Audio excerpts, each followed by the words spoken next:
It is the playoffs here, and we have the first quarterfinals already going live. It's Inferno that was the first map here, and Na'Vi ends up winning it 16-10, with Tyloo actually taking both the pistol rounds, doing significant damage, I think more than more than I thought they would have been able to do on Inferno.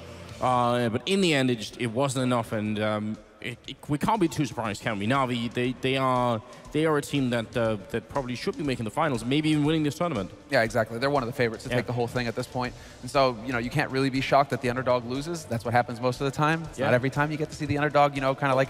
Not in this tournament, but most of the time you're right. Right. Now we're in the playoffs, right? It's a totally different beast. You're on the stage. You're not in the back with the groups where it's like there's nobody watching you or anything like that. You get to sit there and play your game, and you're 2 feet away from Na'Vi. Yeah. No, now you're sitting in a booth. You're on the stage in front of a huge crowd. I mean, it's a completely different scenario. But all that being said, I think that Tyloo did actually, put on a good performance here versus Na'Vi. I'm impressed with what they were able to bring to it.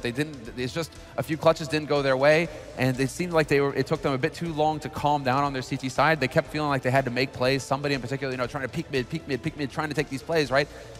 And it just doesn't work out for them in the end, because at the end, Na'Vi, of course they're going to capitalize off of that. I'm also just trying to think about, the future for this team and for these players, And again, if you're able to show up to a stage like this in an international tournament with I mean, at least for some of the players with limited experience, and not be afraid of playing a team like Na'Vi, that means you could potentially be a terrifying team in the future, because most teams will show, a little bit of doubt. Even top teams, I don't want to bring it up, but, look at Astralis and how they sometimes react when things start to get a bit tough. I don't think Tyloo was exhibiting many signs of sort of a breakdown. They were just outmatched by Na'Vi, which is fine, that you can handle that, but they weren't tilting, as it were. Now we're gonna go into map 2, and this is Na'Vi's map pick. A little bit scary, maybe. I think for the Tyloo team to be facing here, probably. And I mean, you win both the pistol round there on the first map. You gotta hope that you could maybe pull it through. And that's gonna be the main point, right? Is that they weren't able to capitalize on their rifle rounds. Their pistol rounds, they were able to actually completely smash Na'Vi. It looked great on Inferno, but now, I mean, you're going into Na'Vi's map pick. Na'Vi are an excellent team on Mirage. Very little that you can take advantage of on this map, especially now that Guardian is here with that AWP to dominate in mid, to be very versatile with the sniper rifle. Tough to read, and I wouldn't be surprised if Na'Vi, even picked T side at this point and said, you know what, actually, we just want to completely, control everything right off the bat. An attacker going for the information peek in Palace early on gets punished by Flamey, and this is where it all falls apart. Zeus is there to get the refrag on, or the second kill basically, onto Fancy. And the entry frags are just going to keep rolling in unless somebody can put a stop to this. Yeah, but Na'Vi are actually rotating the bomb back into T-spawn towards the middle of the map. I mean, this may not even be necessary. Na'Vi probably could have trained on and run for the A-bomb site, but this is the difference between sort of a 98% win and a 100% win. When you walk into that B-bomb site, no one's there, because somebody's got to be wondering, what is going on? My team has all died at the A-bomb site, and I'm up here surrounded by my fallen teammates, and yet the bomb has gone down in B. That's very confusing. Trying to do the best that he can, gets a single headshot in, but Na'Vi with an overwhelmingly confident pistol round. Tyloo, I mean, you come into the second map, that'd be nice with a good start. I like that pose from StarX in the background. You see him with his hands out, just really commanding this team. Oh, he's loving it, man. He's relaxed. No worries at all for him. Yeah, I don't think there are many coaches, many people like that who have sort of so fully embraced the coaching role as StarX has. This is going to be such an uphill battle, but Tyloo, they do have pistol and armor. And so now, well, we saw that they are capable with the CZs. They do actually, I mean, attacker in particular, and well, speak of the devil, he takes out Guardian. DD peeks out, removes Edward from mid, and now it's attackers still going for more. They're trying to make their way out of Palace, Na'Vi, trying to bring back some kills, and Zeus will find the headshot on Fancy. It's a 3-on-3, but now they actually have some guns to work with here. Tyloo, as I say that attacker, he gets caught off guard by Flamey, and Flamey somehow delivers 2 kills, brings Na'Vi right back into this. But somebody's here with the UMP, and he catches Seized with a nade in hand, does monstrous damage to him. And Na'Vi, they need to find a way to get onto this site. First kill goes somebody's way. And now it's all on Seized with 7 HP, a single flash grenade, and he's just hoping he can play the clock. He's got a minute left to throw a mind game here at Tyloo. Say, okay, am I going to be staying on A? Am I going to rotate to B? I need to get into B, get in position so that I can catch somebody off guard, because if it turns into a straight up fight, 1 bullet from this UMP will do the trick. Mistakes were made on the Na'Vi side, and this could be a little bit tricky, but with the bomb going down, somebody, oh no, he goes back to check the A-bomb site. Now he's realizing this is not working out so well. I'm not sure if he's looking for a kid. He's picking up an AK somewhere, but he's gonna have some time, but not that much time. It does take quite a while for him to get over there. I mean, we're talking a full 18 seconds, so once he gets here, he kind of just has to run in and look wherever he can.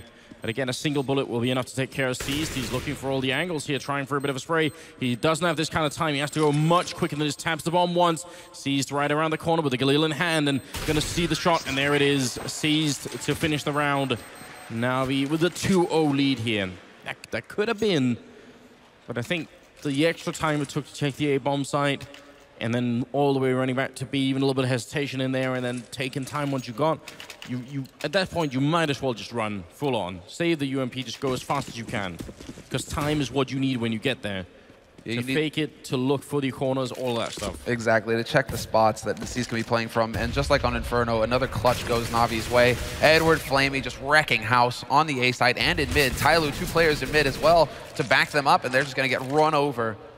Somebody is now the last man alive, kind of hanging around, hoping to be able to get a kill back, and he will be able to get the drop on Edward. So nice kill there, actually. 5 bullets left in the C's head as well, means that he can still take the fight. He's trying to click, trying to aim, but Guardian hits the headshot first, shuts him down. So Na'Vi, very nice anti-eco coming out from them. That's going to be excellent for their economy. And they do have money to drop an AWP for Guardian if they want. Guardian can swap that AK over. What is this, Guardian? Are you just going to stay on the Mac? There's no way you stay on the Mac 10, Guardian. There we go. The AWP gets picked up. I was about to say, that would be, even for Guardian, that would be a bit much. Mo has his on the other side, and he has actually been winning a couple of these fights against Guardian, so if he could start doing it now, and I mean, right now, that'd be the kind of beginning that they're needing. He has no armor, and that grenade is devastating to him. The Molotov follow-up, and he has to get out of there. He's got 14 health left, and he has not even seen anyone in middle yet. That's got to be terrifying, but DD picking up the first shot there, and it's going to be a quick refrag as Zeus headshots the Taka Fancy in sight. He only gets the 1 spray down, and that is not enough. DD's quick on the rotation right now, but 3-on-3 for the retake, and Edward picking up a second kill. Guardian taking out Captain Mo, and now DD, what could he do? 1-on-3. They don't quite know where he is, and he's managed to sneak his way quite far in. But the extended spray, it took too long. If he could have got that kill instantly, maybe he could have got the flick, but instead it's Edward with the triple kill in the round, and both him and Flamey at 7-1 and 7-2 respectively. It's quite a good start for those 2 players. Yeah, that's perfect. Edward, I mean, we've seen him kind of come into that carrier role again for Na'Vi as well. Guardian only sitting on the 2 kills, but I mean, he hasn't really had too many opportunities. I mean, this is all just Na'Vi kind of disrespecting Tyloo, saying, you know what, we'll be willing to take this risk and actually go for the lurk play through the smoke, sneak out as a group, and once 2 of us get through, at that point, we shouldn't have any trouble just overrunning the site. They managed to just find Attacker, then find Fancy, and each one of those turns into like just, you know, 2 rifles facing them. So there's nothing the Tyloo players can really do given the situation that they found themselves in. Na'Vi, I mean, they're just going to roll onto the A site. Now again, right? They know that they're going to be ecoing on Tyloo's side, so they just go charging into B site, no fear at all whatsoever. And this is just Na'Vi, you know, basically doing work. And Zeus, you know, icing on top. Picks up a rifle for free, no worries there. So 5-0, and it's everything is going according to plan for Na'Vi. This is exactly what they wanted given the situation. They want to get on T side Mirage. They want to control the pace. They're the ones who want to dictate how the beginning of this game is going to go. It's up to Tyloo, who are maybe a little rattled after Inferno, to find themselves and step up and actually start putting up a fight against Na'Vi. Full buy for Tyloo now, though. So this is it. The 6th round, full nades for Tyloo. So what can they actually achieve here? Oh, that smoke doesn't cover everything. Then no one's trying to cross just yet. And it might be that Fancy or Mo aren't even going to try and do it at any time. But if they do try and make that cross in towards Connector, and Guardian is going to be there. And just like on Inferno, you know, he's alone here. Imagine if someone peeks that corner, he missed the shot. But it seems like that kind of thought doesn't even enter his mind. He's just so tuned into what he's doing. And it was on Inferno as well. And as we said, he's been sitting the group stage out. Now he's here at the playoffs. And he really does seem hungrier than usual to go and get these kills. Now he's back with his team. Still more than a minute left here, and they could be setting up. They've got the mid control. They know there's no one underpass. They've got all the stuff they need right now for a good B execute. All the pieces in place. They do have a quick rotate through ladder, perhaps. But that is Attacker. He is in position to make the play. Somebody might be going for the shoulder peek, might be going for the jump peek rather onto the balcony. As DD gets that smoke down, and there we go. DD in position to actually catch them as they push through. He gets 2 kills. That's big, and now somebody below the truck, rather, is going to go pick up the first frag and the second. Guardian right on top of him, had been all along, but somehow just hadn't found the kill yet. And this is where the Guardian gets really dangerous. You got him trapped in a corner. There's really only one way out. He goes for that peek, takes out Mo. Oh my god, now it's down to Fancy. He's coming in from a really good angle. Might be difficult for Guardian to see that this is coming, but he's currently got the double kill, looking for the last. He's aimed up there, and there it is. Straight clutches the round and makes it seem like it's so easy. That is a 1-on-3 for Guardian, and he just does it without hesitating. Just outright dominating him. And that was Mo with the angle as well, prepared. Last one is just easy for Guardian. He's already got the angle on Fancy, so everything falling into place. Another clutch goes Navi's way, and this is what's just going to completely tomb Tyloo in this match. 4 rifles picked up, forced buy from Tyloo. They realize that they have to try and stop the bleeding somehow, so it is going to be just this Hail Mary buy from them, hoping to be able to catch Navi out. Perhaps Navi might expect a quasi buy. They may not expect rifles. What's this? Attacker just ran in behind them with a knife out. If he just turned around and looked into middle, he would have seen that they were right there. Flamey going to be going down, and now he tries for a little bit more. Edward there to follow up, and somebody picking up a kill on Seized. So not that bad of a start again, but we've already seen that's not enough. They need to do even more. Mo being given a bit of an opening there, and Zeus is going to be down. So now, again, a round that should be easy enough to follow through on. But with Edward and Guardian left, I hesitate to say that. Yeah, right? Guardian, I mean, 1v3 last round. Now he's got a teammate to help him out as well. Minute left on this clock. And we'll see as the bomb gets rotated around, Guardian actually going to get into position, perhaps take it up at the Palace. He does have the nades. Is he going to try and create some space here for Edward to work with? Right now, they're in a correct situation. I mean, they have the correct setup here. Fancy holding back in CT to make sure that Edward can't get out of window. He just needs to be patient and trust in his call at this point. And look at what Guardian is doing. He's setting up the smoke for Edward to guard, so he doesn't have to worry about middle. This is really, really good teamwork. Solid play coming out. Edward, if he makes the crossing on over, all he has to worry about the bomb site and not the connector here. And he is going to be able to make that cross without suffering anything. No loss of HP. Oh, yeah, he should be going out. Smoke is still covering him, so that means he can help Guardian out onto the bomb site. Even though they are 2 men down, they're still playing this very nicely. And there's Edward opening up on one. Mo going to be going down. Guardian covering CT spawn, but DD's going to be there. Does take out Edward. The smoke just fading. And Guardian to go down. So nice idea for Na'Vi, but Tyloo going to be picking up their first round. It's better late than never, isn't it? And the clock plays against Guardian in the end. It was really well played for Na'Vi. If they had an extra 10 to 15 seconds to play with, they might not have had to rush so much. But the fact that Guardian couldn't fake plant, he has to go for it. That just turns it Tyloo's way. So they are on the board now, 1 round for Tyloo. And this is just, I mean, the wind beneath their wings. This is where they get to take off, perhaps. Or does Na'Vi just completely shatter their dreams? Because if Tyloo lose this round, they did have 3 players survive, but they really don't have much bank to work with. So if Na'Vi wins this and puts them back on 1,400, that's pretty much the end of the story here. As Na'Vi, once again, getting that mid control, going for the split, and somebody is going to pick out the kill on Seized. But they haven't committed anywhere, Na'Vi. They could go up short still, try and look for a punish here, or they could actually wrap through connector. So there are options. DD holding right on the other side of the smoke, goes charging through, but Edward was ready for him. And it's going to be Mo to pick up 1 and 2 kills. Attacker steps out, picks up another, and Attacker with the double kill on short. Na'Vi just walking into the blender this round. And Mo doing big work with that AWP, drawing attention to himself. Now he will have enough money to make a buy work, which is definitely a little bit worrying for Tyloo. This kind of start, they just need to continue at this point. They just need to keep going. They've got the double up set up, and they've got 2 rounds on the board, and a little bit of a bank except for Attacker. The rest will have money for it. And Mo, again, not afraid to take this fight in middle. Not at all. More of that from Mo, please, right? On Inferno, we saw him challenging in mid repeatedly, looking for those kills at the AWP. He's not afraid of Guardian and of taking these duels with him. And that's exactly the kind of play that you need from Tyloo at this point. They need to be confident. They need to be willing to play their game, not try and play for Na'Vi. Although C is getting that lurk in, and Guardian catches Mo trying to change position. Perfect 2 kills coming in for Na'Vi, just catching Tyloo off guard. And now Attacker, he's going to get sandwiched in from connector. Spots out the first man, goes for the big spray on Seized. He will get the kill eventually, but then the rest of Na'Vi, they come right around the corner, and he runs out of bullets. He nearly had Flamey there. Instead is DD with the AWP, hoping to get something done from short. But with 3 players alive for Na'Vi, they have the bomb, they have the site control. It's a long shot here for DD. He's got to pull a Guardian right now, 1v3. Yeah, and with 20 health and an AWP, that I don't even see any reason to go for it here. Again, just because Attacker doesn't have money, but the rest will have, it's worth it to just run away. I mean, I say the rest will have, even DD and Fancy won't have that much, so they gotta be a bit worried here. I don't think they could necessarily even afford to save though, so I think they need to fight Na'Vi straight away here. But this is, oh, I see what, I mean, that's not necessarily a bad attempt. He must have known they were gonna come look for him. Now that makes the force up a little bit more tricky, but they're gonna go for it either way here. 7-2 being the scoreline in favor of Na'Vi on the terror side of Mirage. And this is much worse than it was on Inferno.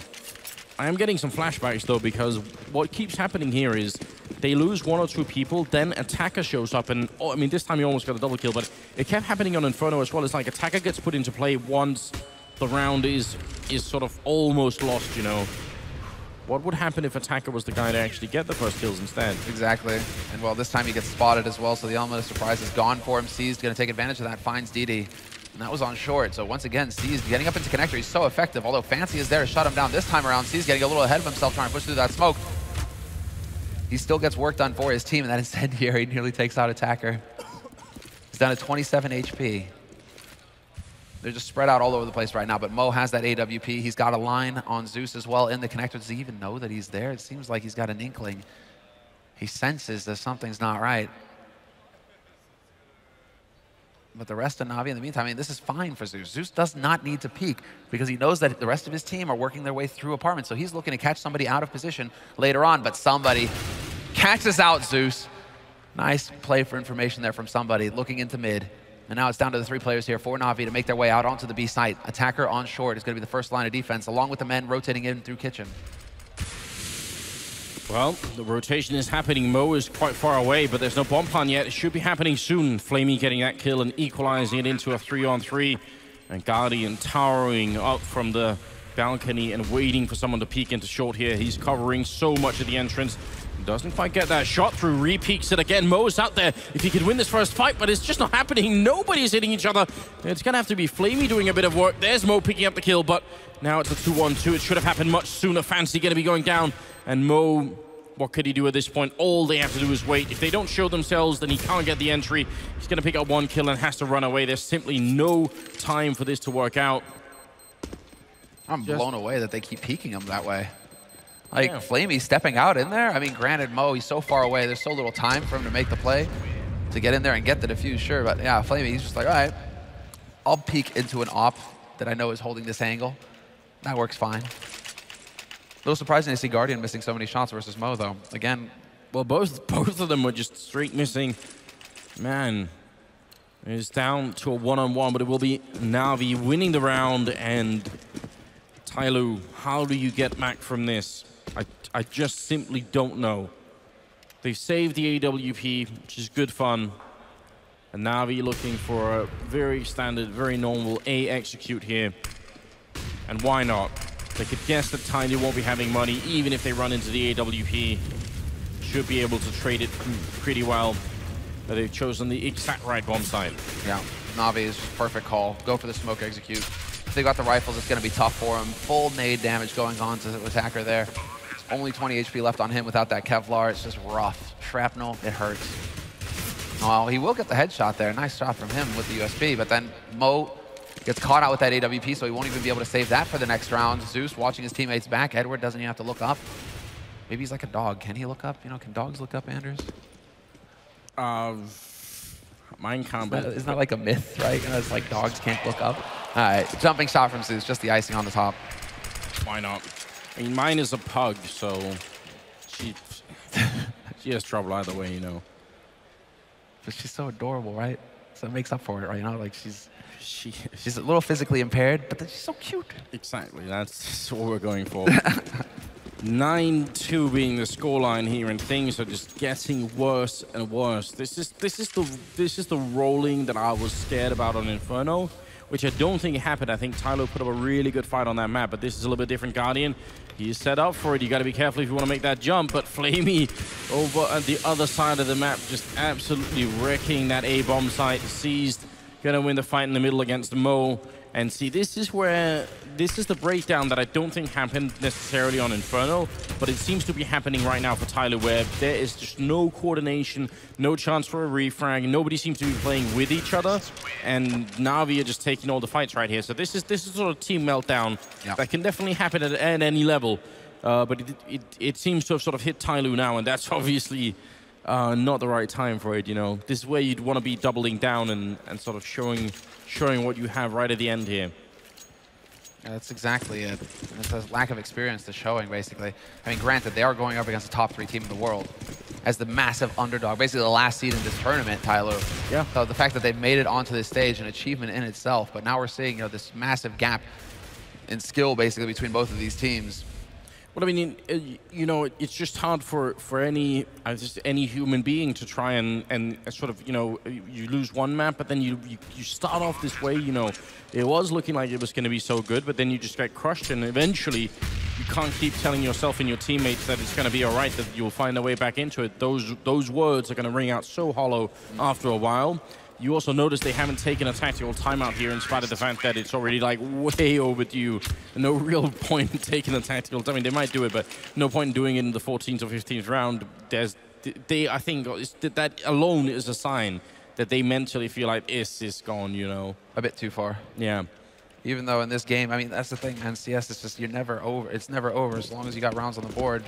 Fnatic, Nip, I mean, they've all done it in the past. Granted, Nip was a long time ago, but I mean, 11-2.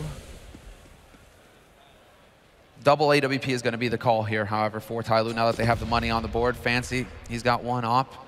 And Mo's taking up position in connector, looking up to top mid. There's going to be a man waiting for him, though, and he's going to get caught out by Edward in the end, just not able to react in time. DD holding close, is about to get dropped on. Big shots coming out from him, though. He takes out Flamey, but then, of course, Na'Vi is so good with the refrag. Zeus is there to trade the kill. And now Na'Vi, they have control of the A site. Bomb, as usual, is all the way back in T-spawn. So this just means that Na'Vi, they can go out and hunt for kills if they want, but eventually they're going to have to send somebody back there to pick up that bomb and get this bomb plant down. And again, you gotta wonder, as Guardian takes out Fancy, somebody is left alone. Actually making a lot of noise here, might be running right into Seized. Is he gonna check this corner? Oh, almost, but not. Oh, he stabs him, Seized! You heartless creature! That's gonna be Na'Vi up to 12-2. That is just pure humiliation. But, Semler, riddle me this. When Mo is in the middle, looking into underpass, right? Who's there to back him up? Nobody. There's not a single person nearby. DD's in the ninja corner over at A. Who's that? There's nobody there. No one can refrag. No one can back them up. There's no plan for Tyloo in that defense. The plan is, let's hope one of these guys gets a triple kill. I mean, it's something that we see Guardian do every now and again on his CT side. But I mean, Guardian is like in and out, like very quick with it. You know, Mo's obviously trying to force it. He's feeling the pressure. He feels like he has to make the play, and so he sticks around. There's the difference. And Guardian shows up on short, takes out somebody from the balcony. So it's an open line now onto this B site as Flamey will hit the shot with the AWP onto DD. So back into a 3-on-3 now for Na'Vi. Fancy gives away his position, and now Flamey can hunt him down with this AWP if he wants. Just chilling. It's going to turn into the waiting game as the rotation comes in, because Guardian, he's already moved up short, so he can actually look for the flank onto Fancy. And that's exactly what he's doing at this point. Look at this. Yeah. It's like a game of chess. It's like the two towers with the AWPs just sort of, they're just circling him in right now. He actually had nowhere to move. I think now we were just playing a bit of chess there with Tyloo. That's incredible. Mo is going to be going down. Edward with that final frag and a 13-2 scoreline. Na'Vi sending a message to the world saying this is definitely going to be another semi-final for us, and probably maybe even more than that. Thinking they're looking a little amused right now, Tyloo. Like, yep. Right. So now we get to go on the T side. They might be thinking, we were wondering when this was going to happen in the tournament, you know? So they said they showed up hoping they could get out of the group stage. Not only did they do that, but they defeated Team Liquid, they defeated Luminosity to do it. Major championship winners, which is in itself is a completely mind-blowing, and we said, and I think it's true, has to be a top 3 upset of all time on LAN. So to do that itself, you know, everything else has to be just sort of a, you know, cherry on top from that point out, just keep going. But they even, I think, showed a lot on Inferno. I think it's quite a cool game.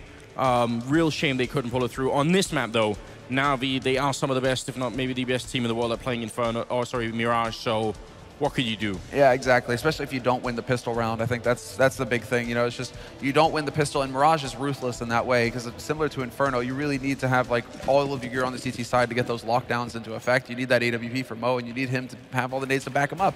And the fact that they don't win that pistol, they don't get that strong start, and well, this is what's possible. Na'Vi start the second half with 13 rounds on their CT side already. Tyloo with 2. Tyloo, they are going for a bit of a mix play. They go for the raid boss on DD, so he's got the Tech 9 and Kevlar. But then the rest have nades and some Kevlar on somebody and attacker, so we have to see where they decide to go through here. So it does look like right now, at least, they're waiting to see if there's going to be any aggression out of Na'Vi. Na'Vi sometimes do go for the push up to top mid just to see if they can't catch somebody out. So Tyloo, they have 2 players there ready and waiting, and that's DD with the Tech 9, so it'd be a rude surprise, but Na'Vi are content to sit and wait at this point. 2 smoke grenades on Tyloo. Probably one of them is going to be put up to get out onto the balcony where Seized is holding, just to move him. The next one could be in window, or it could be down towards catwalk. It depends a bit on how far they want to go. They've used one of them there, goes up immediately. Seized can't really do much here. Edward, get a clear shot still, and Seized, have they checked this smoke yet? And they might not have. No one's died. Guardian's low on health. Seized comes barreling out. He gets oh my god. What? He actually hits that shot on attacker. He just blindly turns around. Seems almost unfair. DD trying to see if he can make up for it here. 3 on 3 as there is a kill coming through from Mo, but the bomb has only just gone down. They need more time, Tyloo. Time they may not have. Mo picking up another shot. Zeus and Edward are going to be left here. Still a 1 on 2. Somebody, he hasn't heard anyone trying to defuse the bomb yet. They're going to go and peek him at the same time. He is very low on health, but so are they. And he's got the Glock's close range. He's going to end up going down. Zeus with the frag. Triple kill for him. And Na'Vi making it to 14-2. But a shot from Seized. Look at that smile. Look at him. He's just like, hey, man. Hey, Look at that smile. I just wrecked their dreams. I mean, that's what you kind of just have to throw your hands up in the air and say, well, what can you hope to do? This is just ridiculous. Turns around, 2 clicks. Takes a bullet to the face, but he takes attacker with him, and attacker as well. One of the key players for Tyloo, so attacker not able to be in there, not able to put up a fight versus the retake. And while Na'Vi now, they have the rifles, they have everything that they need to completely annihilate Tyloo in this second map and get into that semifinals. It just seems like fated. It's meant to be for Na'Vi at this point. They're heartless, they're ruthless. They've got not a shred of mercy. Yeah, they were even knifing in the first half just to send a message, you know. But this time it's going the other way. Tyloo opening up strong, and well, another kill happening for Mo. They definitely know how to play this game. There we go. 3rd kill for him in the round. 3 and 14. That's going to reset Na'Vi's economy quite a bit now. So no, this is the worst part for any caster, because now we have to sort of bite our time and wait and see how long they could push it back. I mean, even if they brought it back to 14-12, we would still have our doubts and our reservations about whether or not they could realistically actually do it. Obviously, we're giving them the benefit of the doubt here, but this would be a historic comeback. This is really interesting. Edward, he's going to be able to peek out underpass. Not sure if they realize that he's here, though, but he will get the peek onto Fancy. First kill for Edward. But attackers there shut him down with that AK. And now the defense consolidating. Although there is a push coming in, that Zeus working his way back into T-spawn. He might be able to spot out somebody, but somebody is waiting for it. He's ready and waiting. It's a hard shot for Zeus to hit, and somebody with the AK. That range advantage, going to put it to use. So good work there. As far as being thorough for Tyloo, making sure that they're covering their flanks, they're taking their time, they're making good use of the clock. They aren't feeling like they have to rush things and try and group up together. Instead, the setup works for Tyloo in the end. It accomplishes what they want it to. Well, Guardian, he's got the dig, so I mean, he's pretty good at wrecking plans. So we'll see if he can find a kill, but Mo just lurks right on top of him. Yeah, flaming the bomb site with the scout. I mean, it's definitely a good enough weapon to use from the CT spawn here, but oh, yeah, it's just shot on DD. Not the best start necessarily for the Chinese, but it'll be Mo to follow it up here, and Seized. He does pick up 1 kill, but still a 1 on 2 left. I don't see an easy way for him to break into this round. Close range is good enough, but Mo picking up another triple kill and currently pushing himself up to 14 kills. 13 on somebody, and then on the other team is Flamey and Edward topping the board, but nobody from Na'Vi is really lacking on the scoreboard here. They're all doing very well. Yeah, and Guardian doesn't exactly look very concerned either. He's kind of just like grinning to himself. How many frags do I have? How much money do I have? Okay, I'll be able to buy the op next round, no problem. Then the show comes to an end, perhaps, for Tyloo. Na'Vi, interesting decision from them, going for the gamble, just full stack on this B site. It's the correct call as well, because Tyloo are going for the rush, so we'll see if it actually works. Superiority and firepower, though, that will make the difference. Mac 10 will run out of ammo eventually, and Edward just wrecking house. 2 kills for him up on the box. So the element of surprise working out, but in the end, Tyloo, they just have too many bodies and too many guns. They managed to extinguish that fire, and it's a 5th round basically picked up here for Tyloo. 14 for Na'Vi still, and now Na'Vi, they have the money for AWP. Only 1 HE grenade picked up in the last round for Na'Vi. Yeah. Sort of desperately wish they would have gone for like a quad stack of grenades. That would have been hilarious, but ridiculous. Doesn't quite happen this time. 14-5 as we go into the 20th round of the second half here. Second map as well. DreamHack Masters, it's the first quarterfinals of the day. We have another 3 after this one. It'll be a very long day of Counter-Strike, and it will be well worth it to stick around. Some fantastic games are coming up. Gonna be a bit of a counter grenade coming out into the apartments. Somebody opening up with a frag on Flamey. That's a good start. Zeus and Sandwich, he's only able to trade the 1 kill. Can't get the rest in. Bomb being planted right in front of Guardian. He shoots right on top of his head. He can't actually get the angle here, but it doesn't matter. DD's going to go down to Edward. The bomb has been planted. A grenade to dunk Attacker. Fancy the only one with any real health left here, and the bomb is out in the open, and somebody's making a long rotation around. Can Fancy even buy enough time? They're in the smoke. Seized is on it right now, and defusing inside. Can they stop him? They need to get... He doesn't have a kit. He's doing the full defuse inside the smoke. Somebody spraying through. He gets the shot on Seized, and now it's a 1-on-2. He tries to jump down. He actually loses 1 health in doing so, but he goes down. Flamey gonna find that shot, and it will, I think, be just enough time for the defuse here. Na'Vi gonna make it to match and map point here. And for a second there, I thought that Tyloo, they'd be able to use the European trick and make it work on Mirage.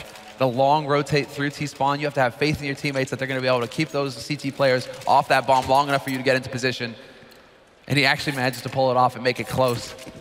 Still, the man advantage for Na'Vi made all the difference in the end as well. Having that extra man just allows for the defuse to follow through. And then Na'Vi, now they get to power forward, although Tyloo, they do have a very respectable buy coming into this round. And a nice deep nade onto mid is actually going to catch out Flamey.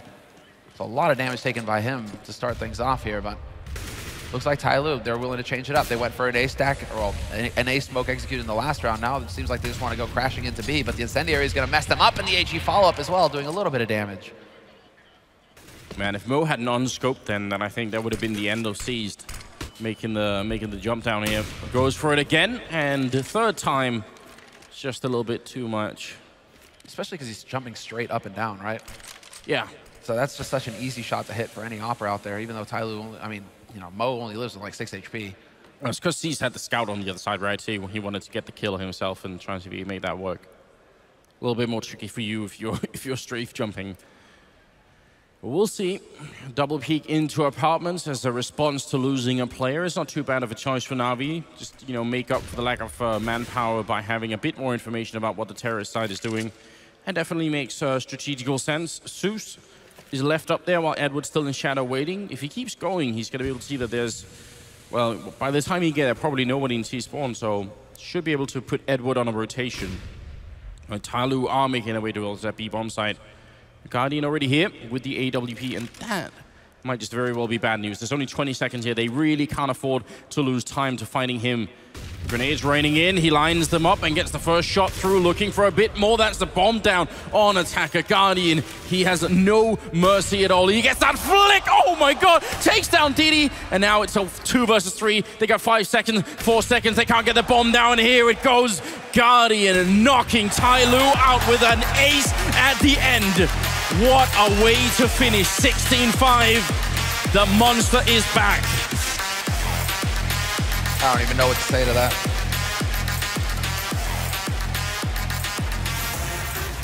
That just sums it up so nicely. Ace to finish the round, ace to finish the map, ace to finish the series, and it's on Guardian to boot. You guys can see he's got that tape on his arm, so you can wonder, you know, should he be playing right now? Is the injury still hanging in there? But he says that he feels good, and clearly he looked good in that series. Is it tape, or have they surgically planted like a cybernetic hand on him? Need to like wand his hand now just to see if there's anything under the tape. Is that what you're saying? Is he still fully human, or is this actually something else? It's the beginning. What a ridiculous way to end the match. Single-handedly taking out Tyloo. You gotta give a massive amount of respect to the Chinese team, though. Defeating the former major championship winners on LAN and making their way to the playoffs of a tournament this big. Absolutely incredible performance for them. And Inferno was an interesting game. This is where Na'Vi sort of shown exactly what they've come to Sweden for. Exactly, and that's to win. But it looks like we have an interview ready on the main stage. It's with the madman himself. Smix, it's all on you. Thank you very much, Semler. Guardian, you said you were feeling in good form, but by the end there, you're just bragging with that ace. Well, it felt good. Like, this wasn't my first hour since CS, since MLG, so it felt super good, and I'm happy. I'm confident again. Wait, so you're saying that you have not practiced at all before? This was your first time? Yeah. Okay, then, fair enough. That is Guardian for you guys. Jesus Christ. Now, let's talk about both of those maps. You guys just felt so confident throughout both maps. Even on the first map, on Inferno, when Tyloo won both pistols, it felt like you guys were controlling the pace of the game the whole time. Well, first map was quite, I would say, close, because we won some key rounds. And I have to say they are playing very, very good. And they won 2 pistol rounds, so that's a lot in a game. So I was quite surprised how did we do in the first map, but respect to them. It's a very good showing, and hopefully they will improve much more. All right, yeah, definitely commiserations to Tyloo. But speaking of Na'Vi in general, back in the day, there was a time period where everyone said, Guardian is carrying Na'Vi, but it seems that now that is not the case anymore. Even when you're not at the top of the scoreboard, you have your teammates that are stepping up. So overall, I have to imagine that gives you a lot of confidence moving forward in this tournament. Yeah, I would say so. Before we were like, more about me, yeah, that was true. But now everybody's putting a lot of hours and effort to the game, so it seems different, and we are not arguing with each other. If someone dies, then he dies, and we try to win the round. But yeah, before we were arguing a lot, and now we are not. So that's the change for us. All right, now you are down to the semifinals. Moving forward, you may play either Godsent or you'll be playing Dignitas. Is that correct? No, I think Dignitas Envious. That's correct, Dignitas Envious. Now, with that matchup, is there a team that you're preferring to play? I know that, especially with Dignitas, you guys have been undefeated against them this whole year.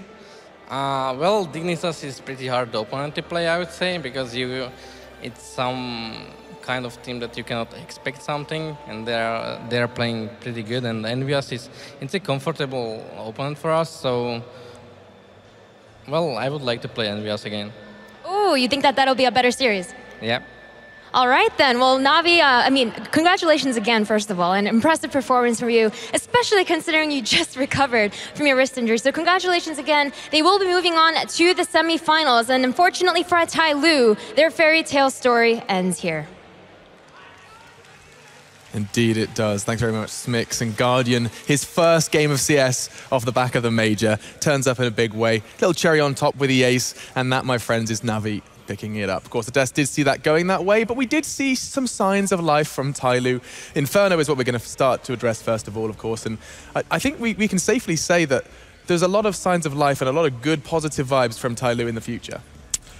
In as much as, they won pistol rounds, that certainly helped them. They could get entries, they could get into sites, they could get bombs planted. Problem is, as much as that's a positive sign, it then highlighted all the negatives, which is they can't close rounds, they've just got beaten down by Na'Vi, they had a lot of difficulty containing that Na'Vi T side, so a bit of both. There was some positives, but there was also some glaring deficiencies which Na'Vi exposed. Those are the things that you can't really prepare for coming into an event, though. Those situationals, how different they're going to be, like how you're going to communicate and how you have to react to your opponents. I mean, you could see coming into this, they could start rounds out very, very well. They struggle to close them. And that's where things never quite go the way that you can prepare them in a demo or in a VOD. You can't always determine exactly what's going to be happening. But yeah, the pistol round plan, that first pistol round on Inferno was beautiful. They baited Na'Vi right into that B hit, and it worked out just perfectly for him. But things like that throughout the Inferno match made them look good early on. But just, yeah, coming down to the stretch, that's things they're going to have to learn just by experience. And I think we can all get hung up on Mirage as well. It does feel like, you know, Inferno and Mirage were two very different experiences for Tyloo. A lot of us kind of believing Inferno could have actually been competitive. Mirage was a different story. Definitely, and as I said in the pre-game segment, that for Tyloo to make another upset, it always has to be a combination of them playing really well and Navi underperforming. Neither of those things happen, and you could just see why Navi is one of the best teams in the world. They're really good at what they do, at their style of play, and also when it comes actually to those clutch rounds, after play situations and so on. You know, there were a number of rounds, especially on Inferno, where you could say, oh, Tyloo's coming back, they're going to win the round, and just nope. Either Flamey gets a couple of crazy kills or seized and so on, and it just is. It was pretty hard to watch. And now Zeus, Navi in general, because I was about to talk about tactics, which is why Zeus is in my mind, but in generally, Navi have always been, never been criticized, never been hailed as, the strong individuals. That's always been something that's been given to other teams. It's been more of their team play and stuff, but more and more recently, we've been seeing from Navi that these individuals are really delivering. Seized especially, we always talk about Flamey and Guardian, but everybody, even Edward, who has been incredibly quiet, has been kind of firing on all cylinders. Is this a new look Navi, or is this just them kind of finally looking a bit more individually talented? I think over the last few months we just have seen them get more comfortable in that sense. It's no longer the case that you're just hoping Guardian goes for the big game and then maybe you can win now. And the key thing is, people like Edward, people like Seas, they always used to win like 1v1 situations. It's that they never used to have the big fragging performance. And I don't know whether it's in sync with Guardian's issues, but we've seen as he's had his problems with his wrist injury, that's when other people have been having the big game. They've understood, like, okay, you can't just rely on this guy to carry you the whole game. Yeah, and we're going to be delving deeper into that one after. Parla has a little chat with Starix. We want to know how he's feeling after seeing his boys succeed in such a big way. Thank you so much, Alex, for that. And the guys on the desk. Sue went into some details on stage, great interview, and we're going to try to go into those details a bit more. And I'm here with Starix. Initial thoughts after that matchup? It was really hard match against them, especially on Inferno. Yeah, talking about that, something that Moses mentioned on the desk was the first pistol round. It did seem that Tyloo kind of anti-strategy you guys. They stacked B site, and was that a bit of a surprise? Yeah, it surprised us a lot, especially on the pistol rounds. Something that was another little surprise in the match, I'm not sure if, maybe you did see it because you are the coach, there was a jumping AK shot onto one of the dark spots on Inferno. That must have been very frustrating. Yeah, it was a really... Dennis says like, oh, it was a boost. No, it was a jump, Yeah, but it was a jump. Yeah. In the end, however, you did come out on top, 16-10. Did you guys predict a scoreline like that, or did you think it could have been easier or even harder? We thought it's our strongest map, Inferno, so we know it, but it will be really hard for us. Yeah. On the other hand, Mirage was a lot more dominant for you guys. Your map pick, you must have felt very comfortable going into that? Yeah, it's our best map, I think so. Talking a bit about the details, I mean, because you were playing earlier in this tournament, and then the man himself, it was announced that he was going to be playing Guardian and stepping back into the shoes. He's got the wrist injury at the moment. Can you kind of maybe squash some of the rumors about that? What exactly is going on with his wrist? Well, I don't want to talk about it. If you want to ask a Guardian. Yeah, no, for sure. 100% understand. And so, but going back to, you know, the way that you started off this tournament, was it nice to get back into the hot seat and play? Yeah, it's really nice. I didn't play like 1 year, but I have a chance to play 2 games at least, so it's really good for me.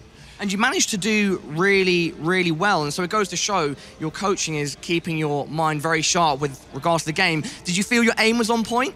Yeah, my aim was perfect. All right, wicked. And so, again, I know Sue went into some of these details about the teams that you guys are going up, potentially going up against next, Dig or Envy. Would you, as the coach, give some of your input into that? Who would you prefer to play first off? I think Envy. We prefer to play against Envy, I think. That's what Guardian said, but who do you expect to play? Do you think there's a chance that Dig could win and you might end up playing them? I think Dig just will win.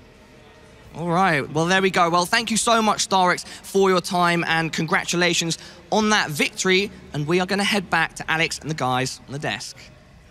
Thanks very much, Parla. I think the discussion now surrounds the victors of that one. Na'Vi, they have to be, after seeing the form that, yes, some individuals, but also themselves are in, can I start the discussion of favourites for the tournament? Navi, they've proved themselves, right? I mean, as soon as I heard Guardian was coming back, I was like, I saw enough in the group stage where they may be able to cope without him, that they really can win this tournament, especially because we've had some favourites eliminated already. So, I mean, this game here was, to me, less about Tyloo, and it was more like, that's Navi. Like, this is what happens when one of the best teams in the world rolls over you.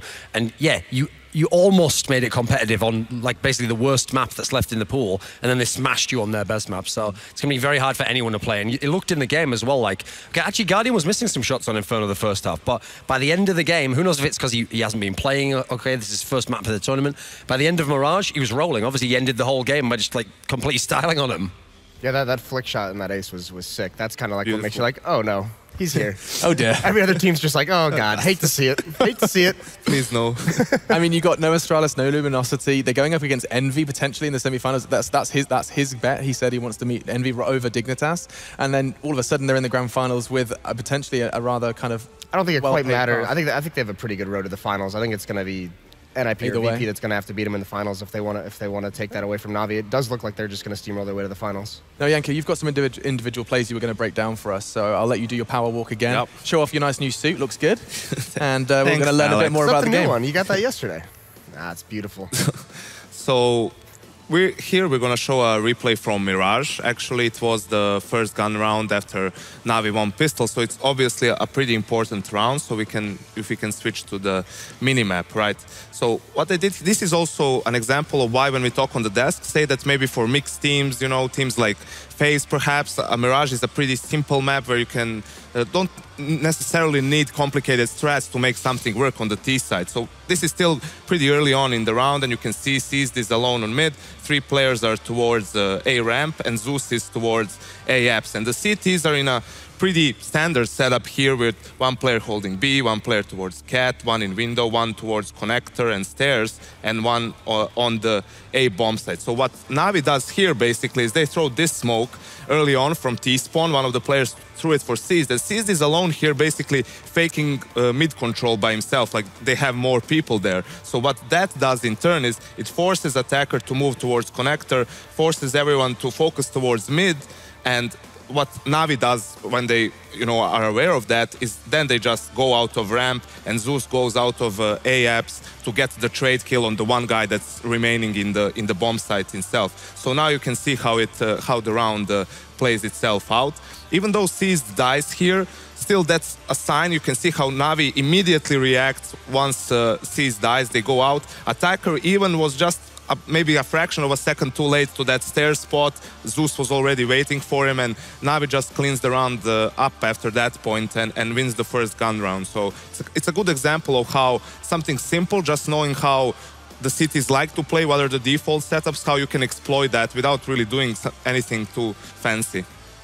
There you go. Doesn't have to be fancy CS to be good CS. That's what we're definitely learning with Janko.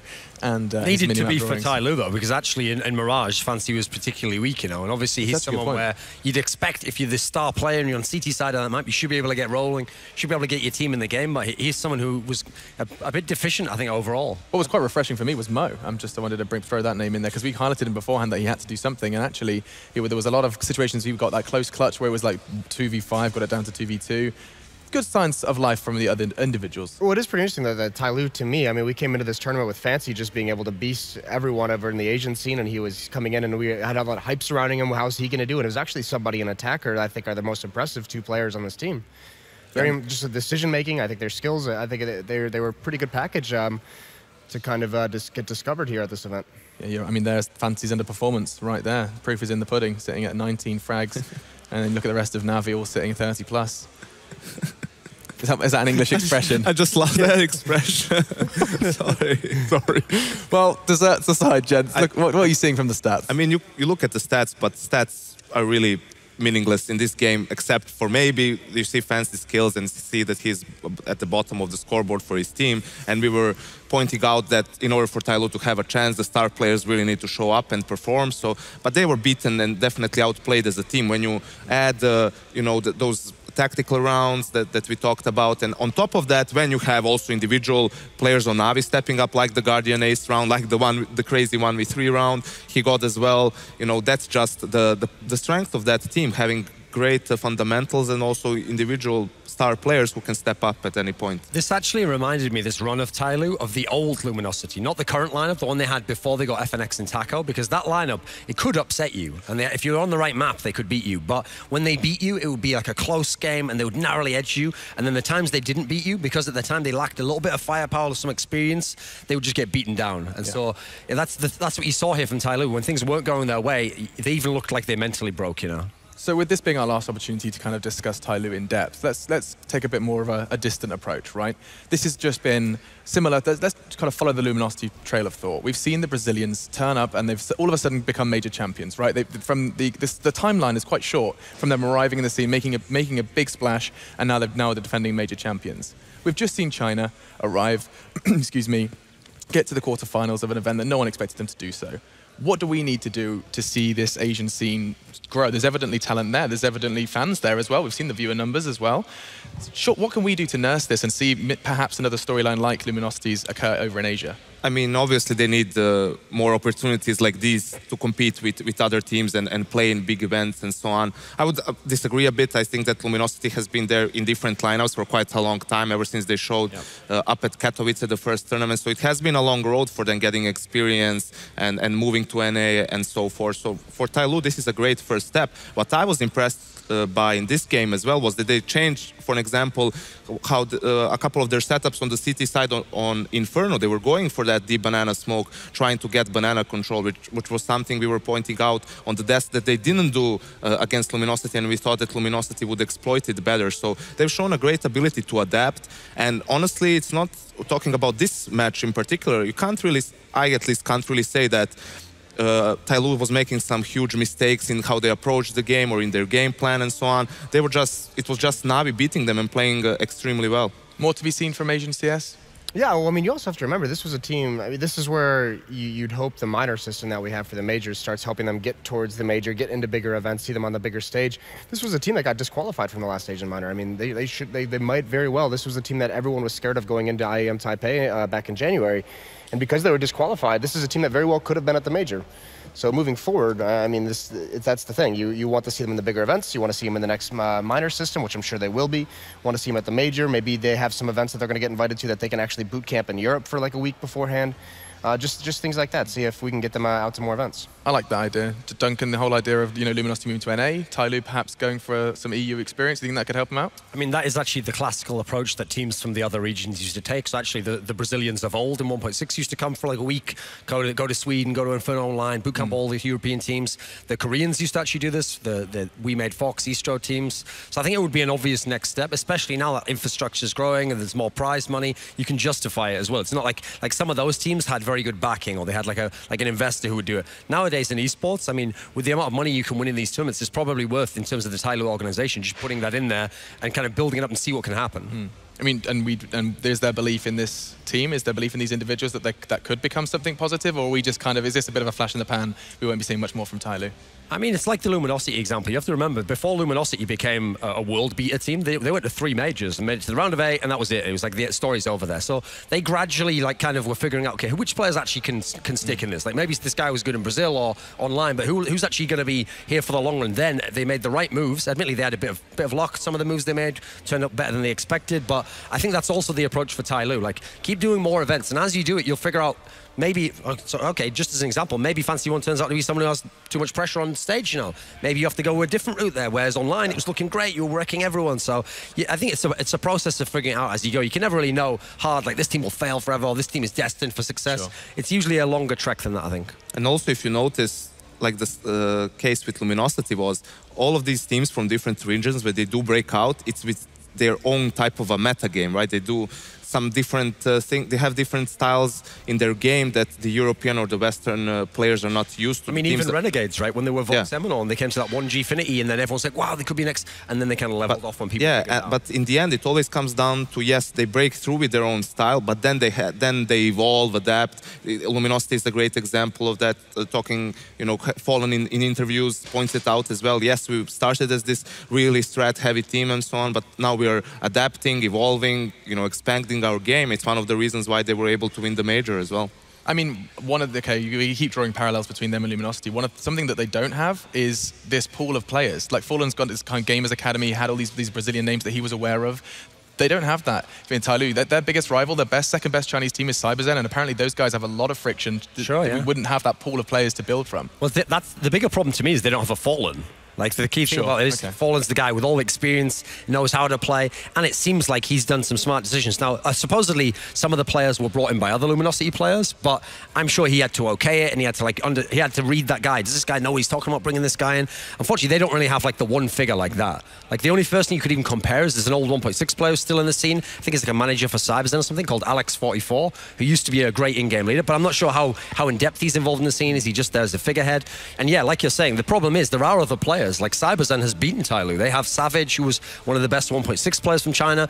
But if there's going to be that inter-regional rivalry that keeps them from joining each other, much like we've seen with some of the NA teams in the past. And Australia. That's going to stop you from rising up to the top where you could be, because at the moment, you want to get everyone onto the best team. You want to get each person who's the best at each role and forget about petty differences and see how good you can be. Yeah, I mean, he's exactly right there. So it will be interesting to how they move forward. But they have some of the cool things, like the really hard things to teach or to learn. That they have that the coach who's staying up at night watching all the VODs through the night. That's like the dirty work. That's the boring stuff that no one ever wants to do. And the fact that they're already doing it, that gives you a good platform to learn and build on. If you're a team that doesn't have that much experience, that much availability to get experience, the only way to do it is to watch demos and watch VODs of the professional teams. And if they have someone who's willing to study this, if they have players who are willing to watch those, that's going to help them in a region. So basically, you just want them to get dirty. You're like, oh yeah, stay up all night. Yeah. Oh, do the hard work. Watch it all. You like to watch, don't you? Yeah. And on that bombshell, it's time to look at the brackets. Just to remind you, this is just the first game of our quarterfinals. And there it is, Navi. A 2-0, Tyloo did fall, but they've definitely made an impact here in DreamHack Masters Malmö. Up next, you can see Dignitas Envy to determine Navi's opponent in the semis, and then we've got a whole lot more coming up, of course, with that El Clasico at the bottom, VP, NIP. Now, DreamHack Masters Malmö has already started with a bang. The arena was already making a whole lot of noise, and that is just, of course, game one of our 2 days in that arena. Now, we keep saying Malmö. We actually had an opportunity for Parla to go explore the city a bit more, and so you guys at home who don't have the opportunity to be in that crazy arena, to get your head around what Malmö has to offer.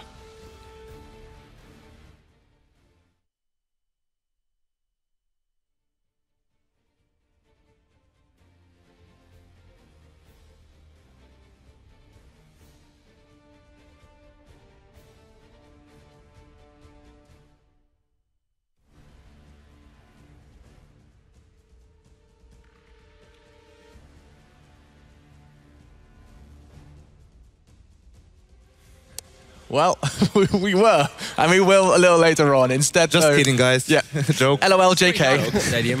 Yeah. JK. So what happened is we filmed that video at night. Completely forgot about it. It was a mistake. Yeah, that was the video. Good save. Parla's mic was off. I hope you enjoyed it. That was it. That was the tour of Malmö. And that's why he gets paid the big bucks. That's it. Right.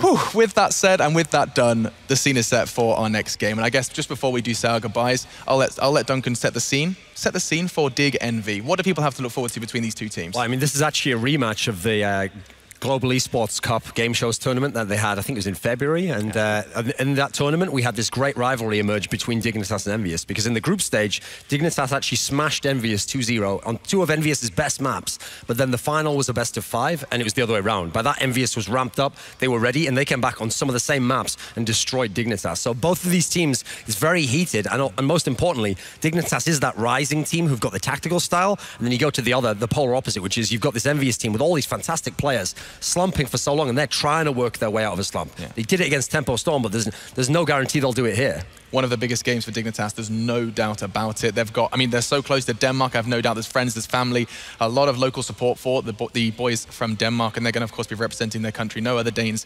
present in the quarterfinals. So we are going to go ahead and take a break. Dignitas versus Envy is up next. It's going to be brutal. And while we do disappear off to a break, a reminder of how to use the Score Esports from them themselves.